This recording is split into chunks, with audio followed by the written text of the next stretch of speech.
Hi, you guys. Welcome to History of Thought 2, HTH 101002. And today we're going to be talking about Walter Benjamin. It looks like Benjamin, but he pronounced it Benjamin. So that's the way that I will, although you can pronounce it any way you want. And this is sort of our continuing discussion of Marxism and the culture industry. So before we talk about Benjamin, I want you to first think about a few contexts here. So the first would be imagine yourself in each of these situations. How do you react to the artwork you see? What emotions do you experience and why? How are your experiences similar or different across the context? We'll be talking about this in class. But just think about it as we're talking about Benjamin and his arguments, and then get ready to sort of discuss these scenarios in class and how they relate to Benjamin. So imagine you are a chambermaid, originally from a peasant family, serving the wealthy de' Medici family in Florence at their new palace, and you see Botticelli's The Birth of Venus. So this is like the 1400s we're talking about. You're a chambermaid or servant to a wealthy family in the 1400s coming from this peasant family, and you see Botticelli's The Birth of Venus right after it's installed in the main reception room.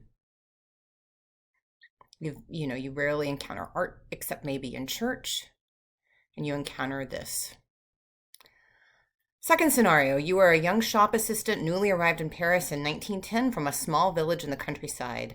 On your first visit to the Louvre, you see Da Vinci's Mona Lisa hanging on the gallery wall. You've certainly heard of this painting before. Maybe you've seen a photograph. Maybe you've seen something in a reproduction, like a sketch or something in the newspaper, but you see it in person. Last scenario, it's 2021 and you've just finished college and started your first job as an entry-level graphic designer. You get assigned to share a desk with a colleague and see a poster of Klimt's The Kiss that they have hung on the wall over your shared desk. And imagine sort of your reaction. So I want us to think about those three scenarios, and when we talk about Benjamin, we'll be talking about those in class. So a little bit of context too for Benjamin is the interwar period. So Benjamin is really writing in a lot of the Frankfurt School, so I'll remind you who they are in a minute, is really writing in what's often called the interwar period, which is the period between World War I, which ends in 1918, and World War II, which kind of rumblings start in the mid-30s, but really technically 1939. So this kind of 20-year period from 1918 to 1939. And until World War I, there's still kind of this overwhelming sense of optimism in the West and faith in technological progress and Enlightenment ideas about making the world a better place. The West has been through a century of, industrialization and advances in science. I mean, obviously to like colonial imperialism, but, for, white people in Europe and in the United States, it's like, oh, hey, things are going pretty well. The turn of the century, some small cracks are starting to show with anxieties about modern life. When we talk about Nietzsche and Freud, we'll be talking about those. But just to kind of show you that, nothing changes. This is one of my favorite cartoons from Punch magazine. Forecasts for 1907. It says development of wireless telegraphy seen in Hyde Park, right, which is the big park in London. These two figures are not communicating with one another. The lady is receiving an amatory message and the gentleman some racing results. Right, an amatory message, right? She's a love note. And he's, gambling. So this is the telegraph, right? This is this big communication change that's happened. And there's telegraph wires across the oceans, and people now can instantaneously communicate with each other in 1907. You can see, this is sort of a sci-fi imaginary. People have sort of telegraph wires, receiving points kind of stuck to the top of their head. That really never happened. That's sort of a imagined technology, but still, right, there's this idea that, hey, with technology, with all of these great advances, what are the effects on humans? Social isolation, not actually sort of engaging in direct interactions with one another, right? Sitting right next to each other in a beautiful park, but not even looking at each other. You can imagine this ad sort of moved to contemporary times with two people like looking at their phones, right? Absolutely.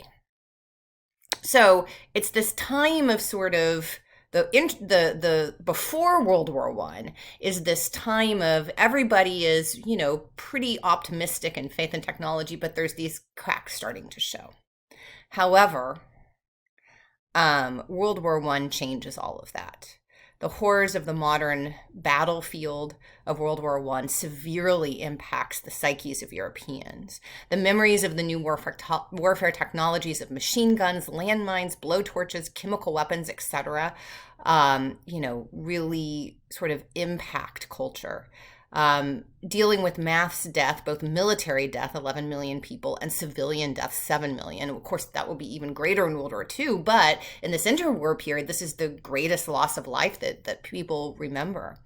There's this lost generation, especially in Europe, of mostly young men killed or injured, the permanently maimed soldier as a commonplace sight on the streets. So there's kind of, the interwar period, especially the 20s, there's all these sort of horrors of the war and visible reminders of them. But the 20s is also the roaring 20s, the jazz age, right? The British and Germans call it the golden 20s. The French actually call it the crazy years.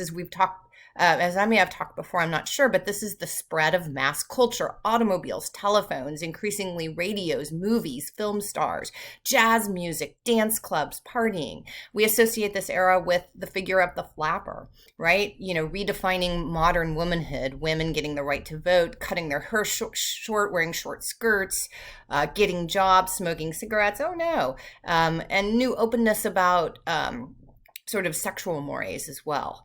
So, you have that, but then also in the 1930s, you have this global economic depression, the Great Depression in the US, but this is a global depression with high unemployment. So you have all of these extremes going on in this interwar period. It's kind of this frenzy of partying and progress and anxiety and horror. It's a time also of extreme political movements. The 1920s see anti-Semitism on the rise and fascist ideas starting to gain a foothold in Europe. And by the early 1930s, Nazis have gained power in Germany and the rumblings of another world war are starting. And of course, we know where that leads us eventually.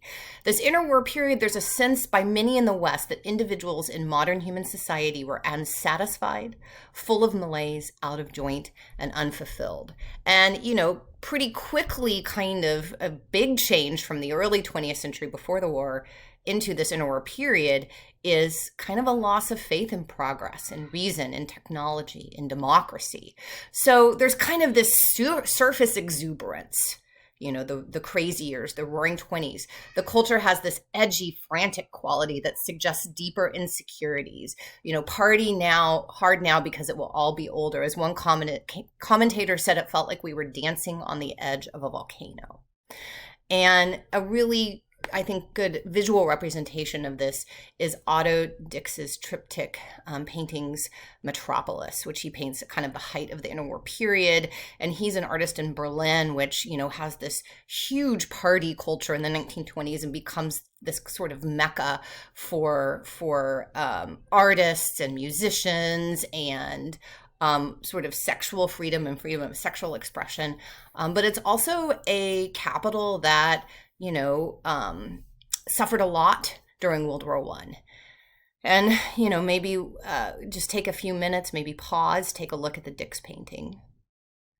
But, the center panel is kind of the frenzy, the partying, the excitement, the roaring 20s.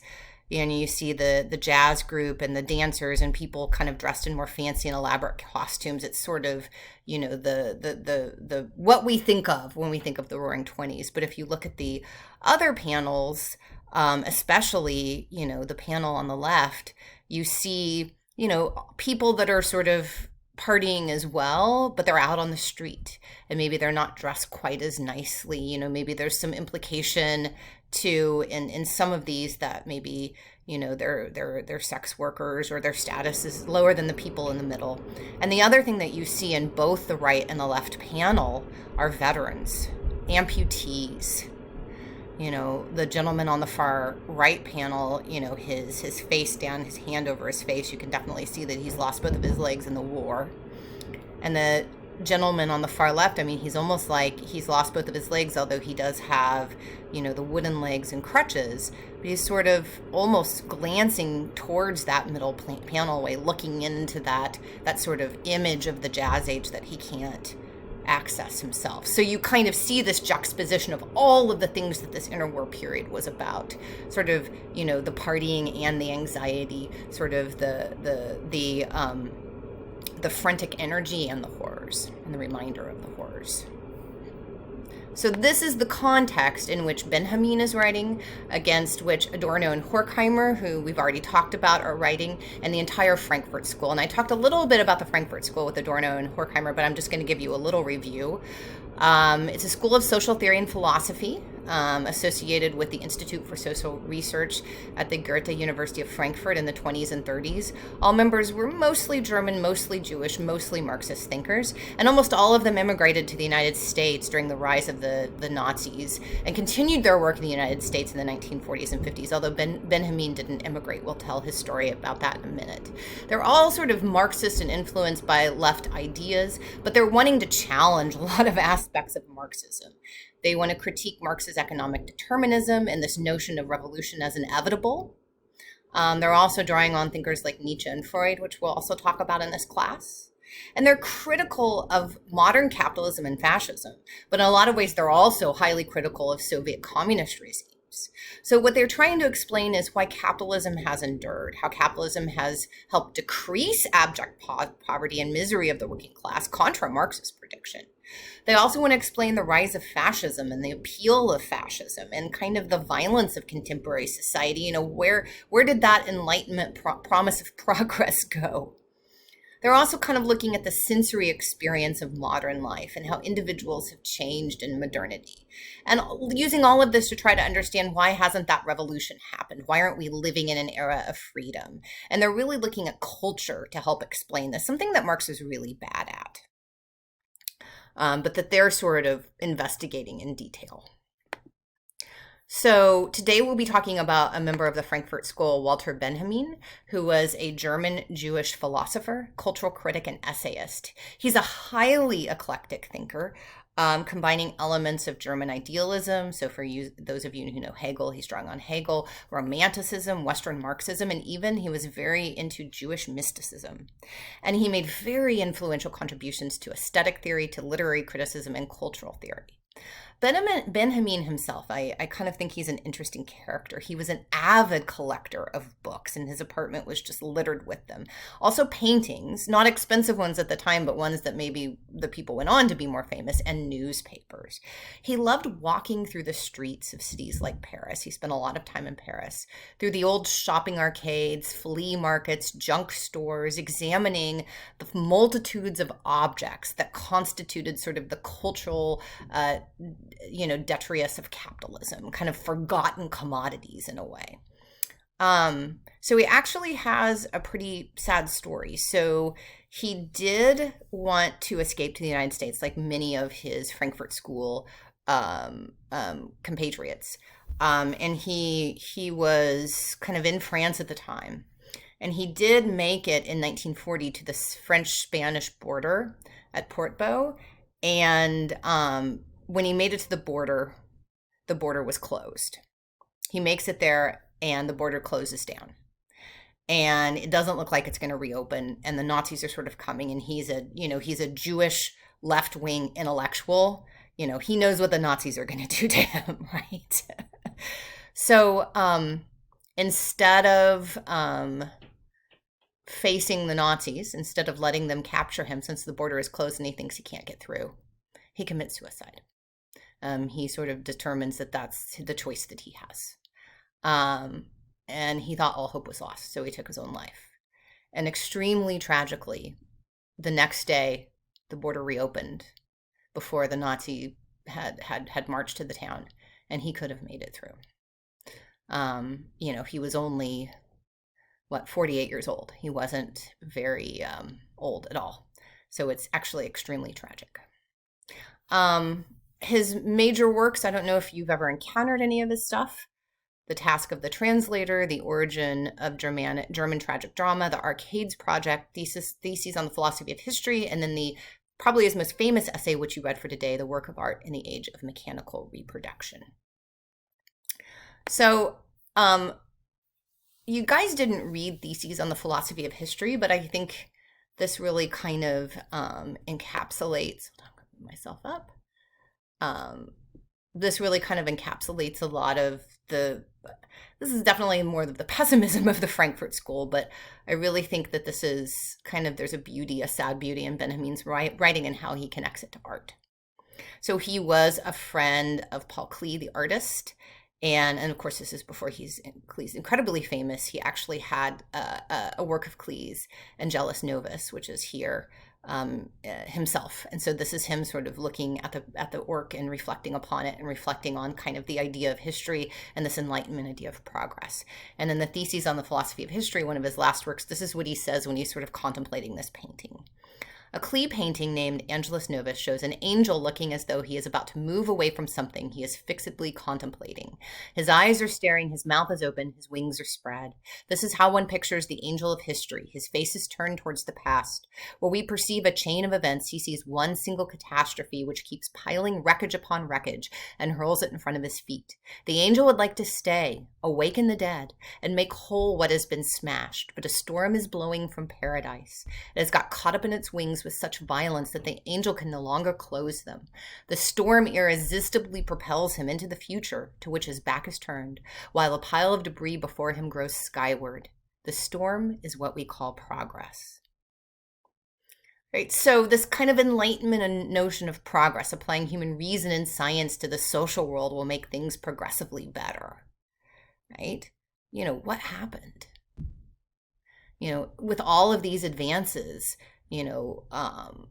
making all this stuff for us to consume, longer lifespan, new technology. Or maybe we just get extremely efficient at new ways of killing lots and lots of people. It's questioning these Enlightenment myths, but Benjamin also offers a kernel of hope, and which we'll talk about in the Work of Art in the Age of Mechanical Reproduction. So again, this is his, I'm going to move my space again. This is his sort of most famous work, and maybe some of you have encountered it in a class before, but it's definitely his most kind of contemporarily read work and heavily analyzed work. So Benjamin is attempting to sort of analyze new forms of cultural objects that have developed in kind of the modern capitalist era. In kind of the second half of the 1800s and the 1900s, such as photography and film, and how these technologies of mass consumption have irreparably changed the nature of art. And he wants to know, is this for good or bad? And what is the political potential of mechanically reproduced art? So he's first kind of thinking about what was art like prior to the contemporary capitalist age? What was, especially in the Western tradition, what was art primarily created for, and what was its purpose, and how was it encountered? So he says that traditional cultural or spiritual art, that sort of traditional art, pre-capitalist art in the West, had what he called kind of a cult value, kind of a religious value, and therefore possessed an aura. So an object's aura, I can think of a painting maybe, a painting's aura. Think of like a Renaissance painting of, like a religious subject. So this aura is derived from both its uniqueness and the distance between individuals in this piece of art, right? Uniqueness in the sense that there's one, right? And you can only see it in one place because there aren't televisions and photography and cell phones and all that kind of stuff. There is a little bit of like, somebody can do an etching and reprint it, but still, that's not accessible to large numbers of people. By distance, Benjamin doesn't necessarily mean physical distance, but this kind of sense of unapproachability, regardless of how physically close may be one to the object, right? In pre-modern times, this unapproachability is associated with what Benjamin calls the cult value, which we often connect to like religion and ritual. So this is kind of like the mysticism associated with it. Benjamin's precise sense of aura is kind of difficult to pin down, but it's really related to that sense of awe and sacredness individuals feel in viewing art. I mean, this can be religious, but it can also kind of be this secular sense of awe. The aura creates a kind of wonder that can't be put into words, and that seems to exist on not just a material, but also kind of a metaphysical level for Benjamin. Think about even now, like the awe and kind of seeing a great work of art in person, that kind of sacred moment of viewing. And kind of no real sense of anyone owning it. Although, of course, we can ask about who has access to it and who has able to see it. Think about in the scenarios that I posited at the beginning, the servant in the Medici Palace seeing the birth of Venus, or commoners seeing Michelangelo's Sistine Chapel in the 1500s. This is like a very kind of almost sacred experience. So that's kind of one template. So how exactly is the aura lost? So cultural objects shift from being defined by uniqueness and permanence to what Benjamin says is transitoriness and reproducibility. So why? Think of that person seeing the Mona Lisa in a museum 100 years ago, or even today. Art is increasingly placed there's kind of two aspects to this. First, art is increasingly placed in spaces where it is exhibited for mass consumption and reproduction, and where it's exhibited for mass consumption, right? So you're seeing it like in a gallery, right? It isn't like in a rich person's home. It isn't in, a church, although, yes, those still exist. But when most people encounter art, it's almost kind of in this public way. And it's intended for mass consumption. And reproductions are available for consumption in private spaces. I mean, now, right, if you want to see an image of the Mona Lisa, you can get a tote bag or a coffee mug, or print something out on your home printer and hang it on your wall, or you can mess around with the image in Photoshop and, make lots of memes with it. But even, 100 years ago, you could encounter it. You could encounter photographs of it, images in newspapers, images in books, right? There was a definitely reproducibility to it that was accessible to everyday people, right? Mass consumption. So what does this do to the experience between viewer and art? So it makes it more accessible to individuals, absolutely, but it diminishes the sense of unapproachability, this aura. Benjamin states, quote, technical reproduction can put the copy of the original into situations which would be out of the reach for the original itself. Above all, it enables the original to meet the beholder halfway. The cathedral leaves its locale to be received in the studio of a lover of art.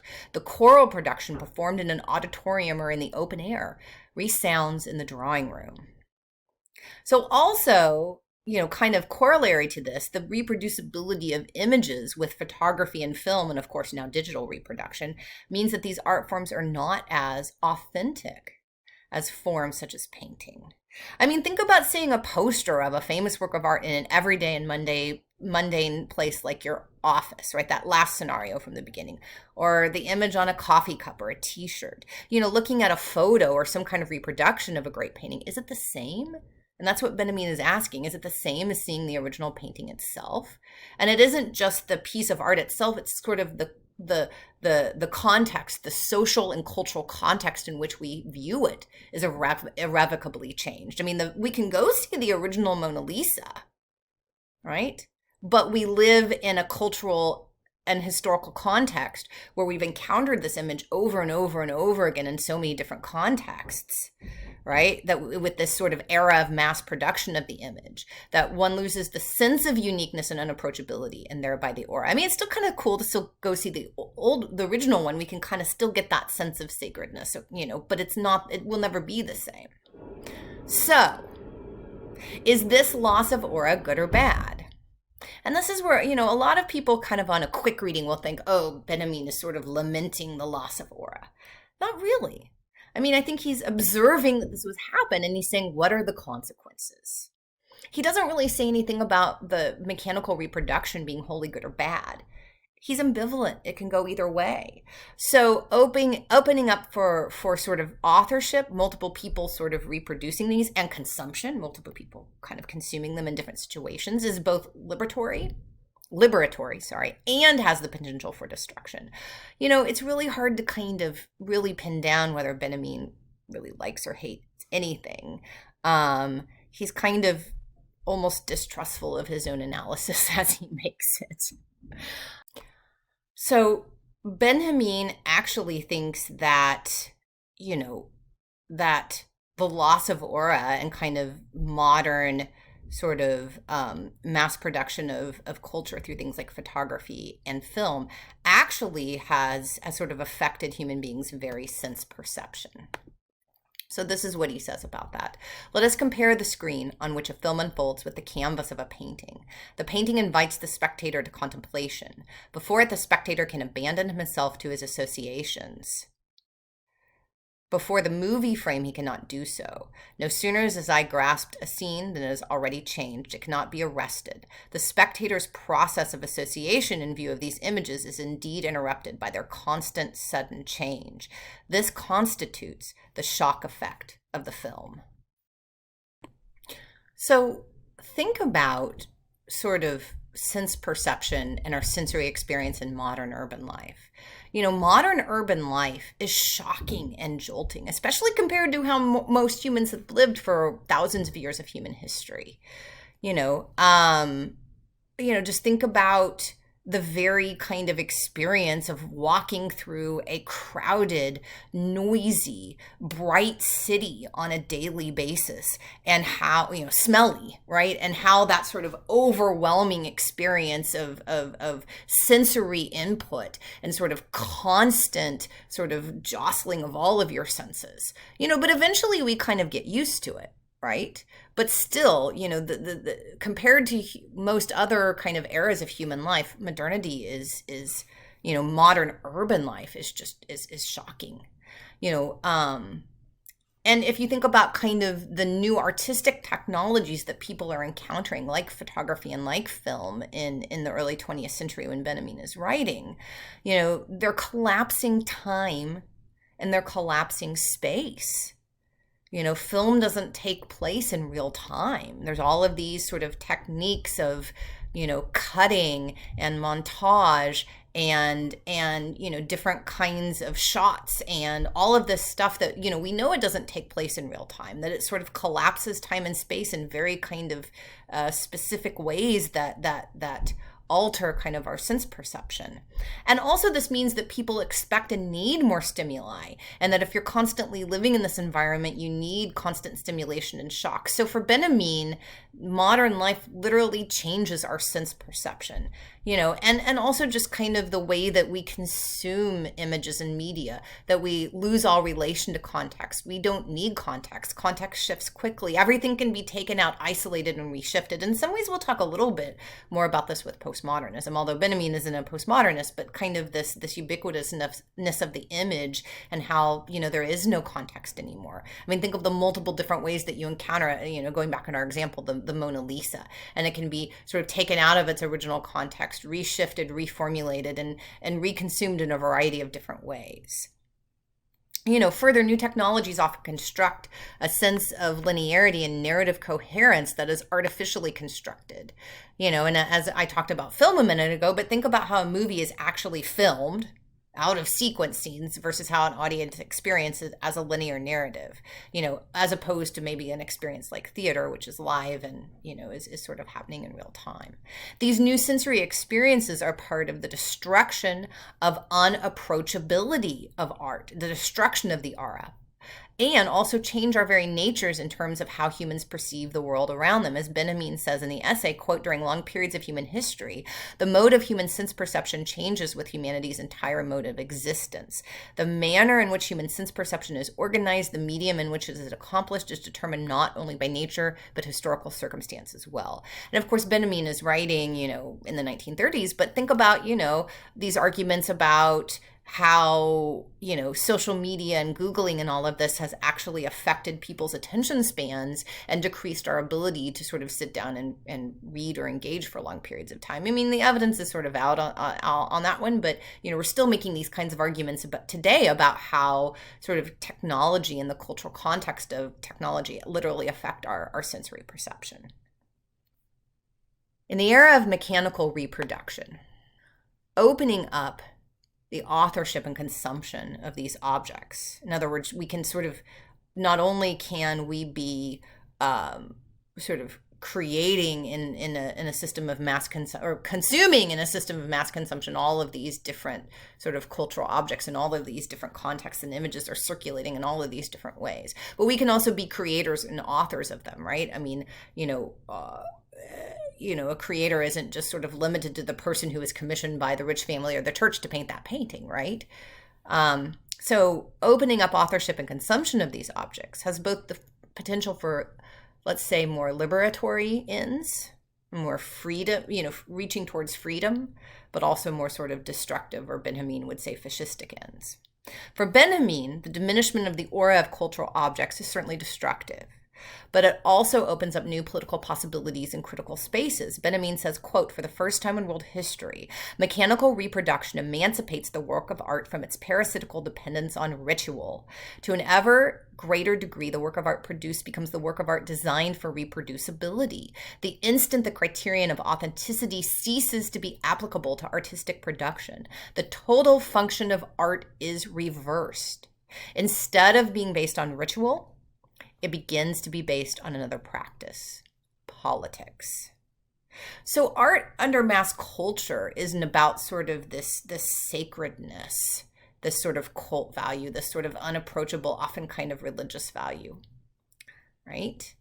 Art is about politics, and it needs to lose its aura for Benjamin to really be about politics, especially mass politics in the era of sort of the masses. So art under mass culture can be democratic. It loses its ritual value and its, quote, authenticity, and can be mobilized in the interests of mass political ends. And this is because the consumption of art and culture becomes inherently a social phenomena, where collective response is the norm over individual contemplative response. So this allows art to be inherently political because it's social and communal. It's not just about standing in a church or in a rich person's house deeply thinking about this one piece, an experience which is very limited too in terms of who gets to have that. But instead, we're Instagramming it and reading articles online about it and tweeting about controversies over it, etc. Right? It's consumption is a social phenomena, and that's true about art. In our current age, we can be creator, author, artist, and not just consumer of art and cultural content, or not just sort of contemplator. The democratization of art through mass reproduction and accessibility also, if you think about it, can facilitate more voices being circulated in the public sphere. Who gets to be a creator, whose images get to be put out there, who gets to have sort of a visual voice. But, and this is Benjamin's but, this is his big but, in the kind of the age of mass politics and mass culture, it can also be used as a tool for political manipulation of the masses, as in fascist art and culture. The use of popular art by the Nazis and sort of popular imagery and graphic design to mobilize support is something that Benjamin witnessed and observed very, very carefully. In class, we're actually going to look at clips from two films that Benjamin himself was very much aware of. One that has sort of very two different kinds of political ends. Battleship Potemkin, we're going to see sort of the Odessa Steppes clip, which is, has a political project that is very left-wing and pro-communist, and Triumph of the Will, which is sort of the famous film by filmmaker Leni Riefenstahl, which is glorifying Hitler and the Nazi regime, although is incredibly innovative in its use of camera techniques and sort of the aesthetic composition of the image on film. So we'll be talking about that. And, both of these possibilities, what can be mobilized with the image when art has lost its aura, and it can be sort of reproduced and consumed by millions of people, It's politics, but the question is, what kind of politics? Does mass politics mean more liberation or more fascism? I mean, the fact that we live in this era of mass politics, so lots and lots and lots of people involved in politics. So democracy is one way that you have mass politics. But even in fascistic regimes, even in anti-democratic communist regimes, there's still this dependence on kind of of public opinion, right? Everyone kind of has to be satisfied to some level for the regime to work, or you're going to need a lot of repression. But can we really trust the masses to make political decisions that are in their interests? Right? I mean, I'm being a little facetious here and kind of trying to push us a little bit, but isn't mass politics how you get sort of right-wing populist figures like Trump? So Ben-Amin says in the essay, quote, all efforts to render politics aesthetic culminate in one thing, war. War and only war can set a goal for mass movements on the largest scale while respecting the traditional property system. He continues, mankind's self-alienation has reached such a degree that it can experience his own destruction as an aesthetic pleasure of the first order. So Ben-Amin is really witnessing kind of a lot of this mobilization of the image and mass culture by fascists, and for the effort of sort of war and genocide, and wondering kind of, what does that mean when we want to consume these images of like mass rallies of Hitler, right? So political change is possible, but it's not always desirable change. Ben-Amin remains somewhat pessimistic about the individuals to consume critically, but leaves an opening for positive change as possible. That there can be sort of a true sort of radical progressive democratic politics in art. So the aesthetics of reproduction, of shock, of speed and distraction, is this fascistic or radically democratic? How does it get mobilized? And again, I said that in class we'll talk about Eisenstein's Battleship Potemkin versus Riefenstahl's Triumph of the Will. And this is something that I kind of like to show students. We usually talk about it, but I'll just show you guys in the lecture. So this is, I'll move my little image. This is a campaign poster for Hitler. And Hitler actually thought it was the most effective campaign poster that he ever made in terms of mobilizing and remember, the Nazis were democratically elected initially. And they didn't receive a majority, but they received a plurality. They were the largest party. No party received the majority, so they were kind of given the right to form the government. But, it was democratically elected. So, just think about what's so appealing about this poster, and how simple it is, how sort of aesthetically pleasing the graphics are, and how simple the design is. It's like you don't need to think about anything. Put all of your faith and trust in this one individual, and all your problems will be solved, right? I'm always struck about how visually similar it is to this poster. I'm going to hide my face. All right, so this is Obama's famous 2008 election poster by Shepard Fairey, actually. Very similar visuals, right? But how they can be constructed for very different political ends. So, this is about the interaction of aesthetics and politics in an era of mass politics, mass communication, mass culture, and sort of the predominance and importance of the image. Okay. So what does all this mean for the 21st century? What does this mean for kind of our current era of social media? I mean, Ben-Amin is writing like almost 100 years ago, but, in a lot of ways he seems very sort of contemporary. So disconnecting art from its particular place, tradition, and history, the loss of its aura. Some scholars would say that also means that it can be reconnected in a variety of ways to the sort of specificity of multiple individuals and their contexts, right? So it isn't just about kind of encountering this work of art in this one sort of space with this kind of sense of distance and uniqueness and right? But that we can sort of we can connect and reconnect to art and to culture by bringing it into our lives and reconfiguring it and reconceptualizing it and recycling it in ways that are sort of meaningful in a way that's very different maybe for each and every individual. And individuals can be active participants in this reconceptualization. They can be creators themselves. And a great contemporary example of this is the meme, which we're going to talk a lot more about in class. So new technologies and new techniques, in film, Benjamin was talking about things like the montage, the close-up, speeding up film, which were kind of innovations then. But in our time, memes, social media posts, YouTube videos can allow for demystifying modernity, showing us cultural and political possibilities beyond what seems as given or accepted within society, right? So it kind of offers these spaces of critique. But they can also be co-opted. What was initially critical or radical or disruptive eventually becomes commodified as part of the cultural industry. I mean, think about like a new meme that gets spread organically online. Eventually, it's going to get used in a commercial to sell something, or someone's going to put it on a t-shirt and make money off of it, right?